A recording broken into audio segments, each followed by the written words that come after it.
21শে August grenade হামলার পর ব্যাপক আলোচনায় আসে গ্রেনেড শব্দটি। এছাড়া উদীচীর বর্ষবরণ অনুষ্ঠান সহ অনেক জায়গায় গ্রেনেড বিস্ফোরণ ঘটানো হয়। এসবের কারণে গ্রেনেড শব্দটি দেশের মানুষের কাছে আতঙ্কের আরেক নাম। এরপর দেশের কোথাও গ্রেনেড পাওয়া গেলে ব্যাপক চাঞ্চল্যের সৃষ্টি হয়। এবার গাজীপুরের দক্ষিণ ছায়াবিথি এলাকায় ভবন নির্মাণের জন্য মাটি খুঁড়তে গিয়ে বেরিয়ে এলো একে একে 16টি পরিত্যক্ত তাজা গ্রেনেড। মাটি খোঁড়ার সময় 4-5 হাত গর্ত খোঁড়া হলে গ্রেনেডের মতো বস্তু দেখতে পায় নির্মাণ শ্রমিকরা। আতঙ্কে কাজ বন্ধ করে দেয় তারা। খবর দেয় বাড়ির মালিক আবুল কাশেম ও স্থানীয়দের। বাড়ির মালিক আবুল কাশেম 999-এ ফোন দিয়ে বিষয়টি পুলিশকে অবহিত করে। এরপর স্থানটি ঘিরে রাখে আইনশৃঙ্খলা বাহিনী। খবর দেয়া হয় বোম ডিসপোজাল ইউনিটকে। সকাল 8:40-45 দিকে আমি 999-এ কল দিই।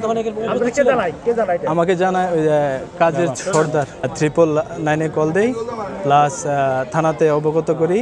ওনারা ইয়াভাবে পদক্ষেপ নেন, আইনিভাবে তারা পদক্ষেপ নেন।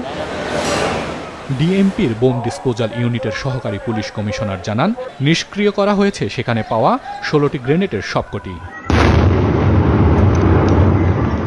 একটি মটকার ভেতরে, একটা ভাঙা মটকা, যার ভিতরে প্রচুর শক্তিশালী গ্রেনেড, যেটা আরজেস গ্রেনেড বলা হয়, এই ধরনের গ্রেনেডগুলো দেখলাম আমরা।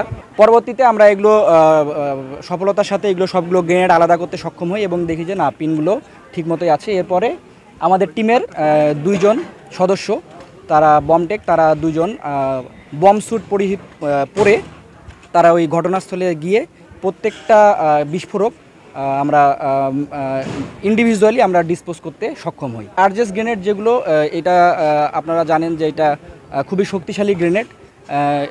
এগুলো অ্যান্টি পার্সোনাল ফ্র্যাগমেন্টেশন টাইপ হয়ে থাকে, খুবই শক্তিশালী।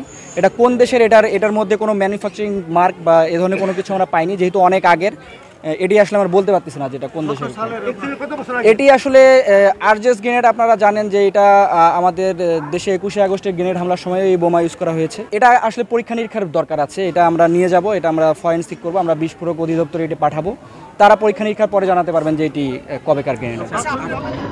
কে বা কারা গ্রেনেডগুলো সেখানে রেখেছে, তদন্তের পর এ বিষয়ে বিস্তারিত জানানো হবে বলে জানায় আইনশৃঙ্খলা বাহিনী। মাছরাঙা নিউজ ডেস্ক।